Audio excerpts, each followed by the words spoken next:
영주TV의 또 영주입니다. 레알 마드리드가 오렐리앙 추아메니 영입에 성공을 했습니다.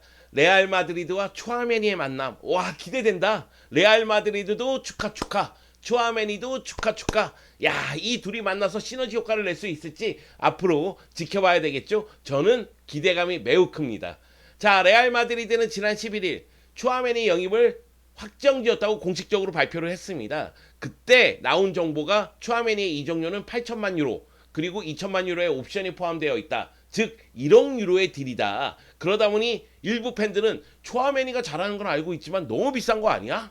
1억 유로라니? 1억 유로라니? 이렇게 생각하시는 분들도 있었고, 어떤 분들은 추아메니 영입에 만족해.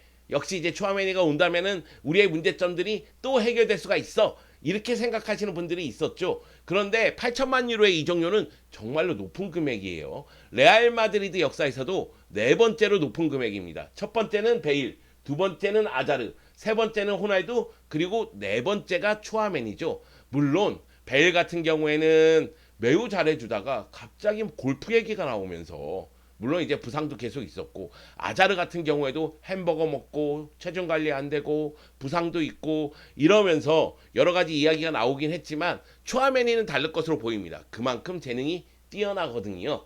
자, 추아메니의 계약 기간은 무려 6년입니다. 2028년까지 레알 마드리드에서 뛰게 됐고요. 그리고 등번호는 18번으로 알려졌습니다. 18번 맞습니다. 공포의 18번이죠. 레알 마드리드에서 등번호 18번 달고 좋은 활약을 펼쳤던 선수가 누구인가? 과거를 한번 떠올려 봤을 때 베일도 18번이 되고 나서 안 좋았고, 우드게이트, 카사노, 루카 요비치, 마리아노 디아스, 정말로 최근에 등번호 18번 달고 좋은 활약을 펼친 선수가 없었거든요. 그래서 저주의 등번호가 아니냐? 하지만은 추아메니 같은 경우에는 내가 원했던 번호는 8번이지만 8번은 토니 크로스가 달고 있기 때문에 18번을 선택했다 하면서 18번에 대해서 이야기를 했습니다. 추아메니가 공식 입단식에서 그런 이야기를 하더라고요. 음바페가 나에게 파리 생제르맹으로 올 수 있는지 물어봤다. 하지만 나의 선택은 레알 마드리드였다. 언제나 나의 선택은 레알 마드리드다. 이런 이야기를 하면서 레알 마드리드 팬들의 마음에 불을 지폈죠. 언론 보도에 따르면 파리 생제르맹이 레알 마드리드보다도 높은 금액, 더 좋은 조건을 추아메니에게 제시했다고 해요. 하지만 추아메니는 파리 생제르맹이 아니라 레알 마드리드를 선택했죠. 이거는 카마빙가가 조언을 했기 때문이라는 이야기도 있습니다. 물론 이 추아메니가 모드리치라든가 벤제마에 대한 이야기도 했습니다. 이 두 선수가 롤모델 같다. 이런 이야기까지 했으니까요. 추아메니가 어떤 활약을 할지는 좀 봐야 되겠죠. 근데 추아메니에 대해서 모르시는 분들도 있잖아요. 그러면 추아메니의 정보를 좀 알려드릴게요. 위에서 보는 것과 같이 추아메니는 2000년생이고 포지션은 수비형 미드필더입니다. 중앙 미드필더, 수비형 미드필더를 보는 선수인데 보르도에서 데뷔해서 모나코에서 꼽히기 시작했죠. 그리고 레알 마드리드로 이적한 겁니다. 최근에 프랑스 대표팀의 데시안 감독도 추아메니를 계속해서 부르고 있어요. 그러면서 2021년에 A매치에 데뷔했는데 벌써 12경기를 소화했고요. A매치 데뷔골을 넣기도 했습니다. 지난 시즌 기록 보면은 굉장히 뛰어난 활약을 펼쳤다는 사실을 쉽게 알 수가 있습니다. 지난 시즌 공식 50경기에서 5골 3개의 도움을 했는데 프랑스 리그왕 베스트 11에 선정되기도 했습니다. 그 정도로 모든 경기에 영향력을 미치는 그런 모습을 보여줬는데 나이에 비해서 워낙에 잘해주는 선수예요.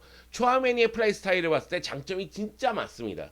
이 추아메니 같은 경우에는 활동량도 좋고 전술 이해력도 뛰어납니다. 거기다 롱패스를 통해서 빌드업을 전개하는 데도 능력이 있죠.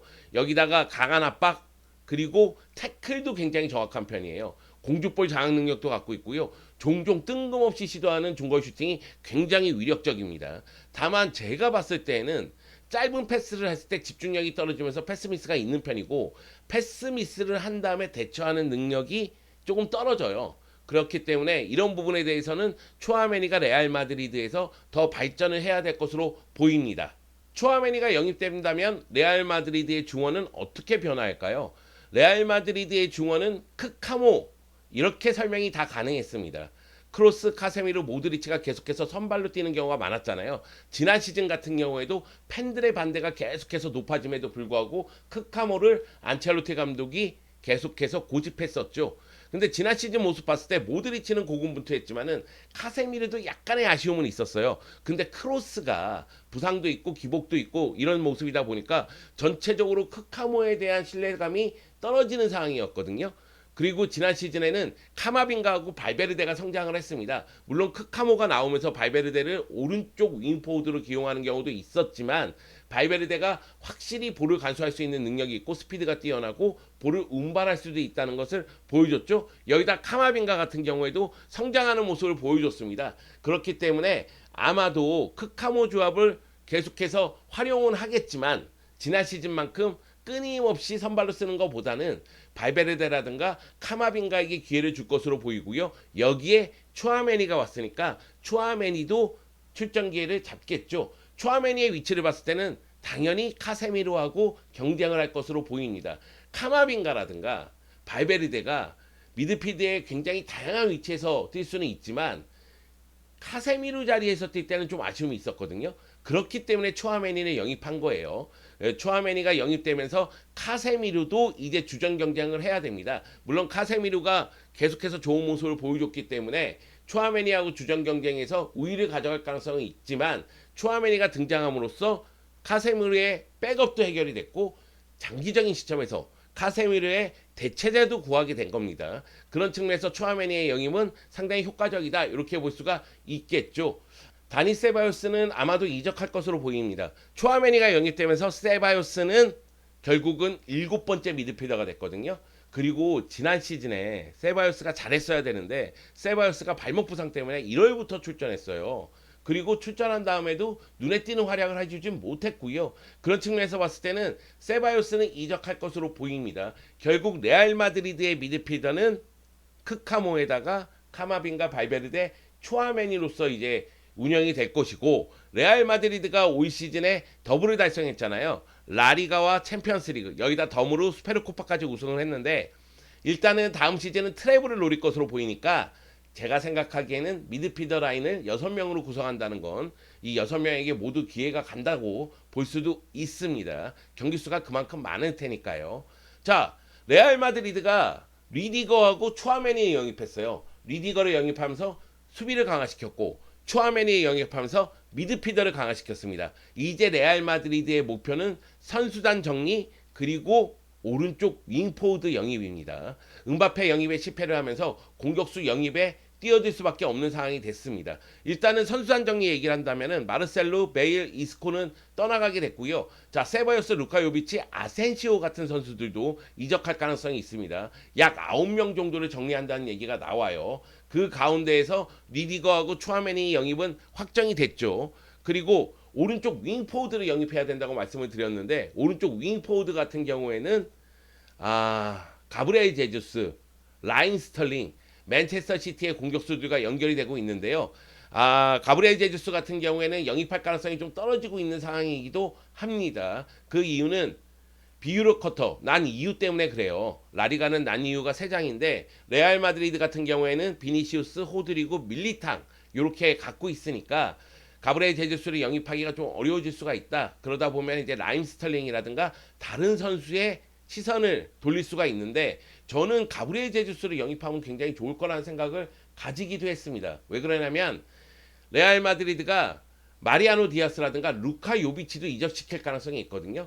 그러면 벤제마 백업 공격수가 필요해요. 결국 새로운 공격수를 영입할 때 오른쪽과 최전방을 모두 소화할 수 있는 선수를 영입하면 좋겠다. 이런 생각이 들어서 가브리엘 제주스는 최전방도 가능하잖아요. 그래서 제주스가 좀 더 매력적이지 않나 이런 생각이 있었는데 난 이유 때문에 지금 가능성은 좀 떨어지고 있는 상태입니다.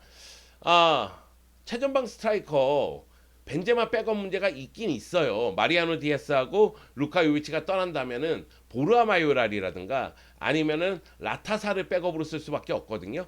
근데 보르아 마요랄 같은 경우에는 임대 가서도 좀 아쉬움이 있었고 라타사는 아직 어리니까 역시 이제 어떻게 이 문제를 해결할지 오른쪽 측면을 강화시키면서도 최전방 백업까지 구할 수 있을지 아니면 마리아노 디아스를 믿고 다시 갈지 지켜봐야 되겠죠. 자, 그리고 측면 수비에 대한 고민도 많은 분들이 하고 있어요. 왜 그러냐면 마르셀로가 떠났기 때문에 왼쪽 측면에 대해서 백업이 필요한 거 아니냐. 그리고 펠랑 멘디 같은 경우에도 이적설이 좀 나오고 있거든요. 그런데 리디거가 왔다면 리디거와 밀리탕이 중앙을 책임지고 알라바를 왼쪽에 뺄 수가 있잖아요. 그러다 보니까 왼쪽을 보강할지 아니면 그냥 알라바를 왼쪽으로 돌려서 쓸지는 봐야 되겠습니다. 그럼에도 불구하고 리디거, 초아맨이 영입하면서 수비 라인과 미드필드 라인을 강화시키는 데 성공을 했고 가장 큰 문제인 오른쪽 측면 공격수만 영입한다면 레알 마드리드의 여름은 끝! 레알 마드리드는 충분히 영입했다고 볼 수가 있습니다. 그 외에는 보너스 같은 거예요. 측면의 백업을 영입을 하든 최전방 백업 스트라이커를 영입하든 이거는 이제 보너스 같은 거니까 레알 마드리드의 행보를 좀 봐야 되겠죠. 역시 관심은 오른쪽 윙포워드 누구냐? 누구를 영입할 것이냐? 여기에 관심이 집중이 되고 있습니다. 개인적으로 생각했을 때에는 비니시우스, 벤제마는 당연히 돈터치, 미드필드 라인에는 발베르데, 카세미르, 모드리치가 선발이 아닐까. 그리고 중앙 쪽에 리디거 하는 거 봐서 리디거가 잘해준다면 알라바, 리디거, 밀리탕, 카르발 그리고 골키퍼는 쿠르투아 요렇게가 선발 라인업이 아닐까 그런 생각을 좀 가져봅니다. 지금 이야기한 선수들 딱 그려봤을 때 강하죠. 진짜 강하죠. 완전 강하죠. 다음 시즌 레알 마드리드가 얼마나 강할지 나름대로 기대도 되고 걱정도 되고 그렇습니다. 자, 그러면은 레알 마드리드가 오른쪽 윙포드를 영입했을 때 그때 레알 마드리드 소식은 다시 알려드리겠습니다. 빠바밤.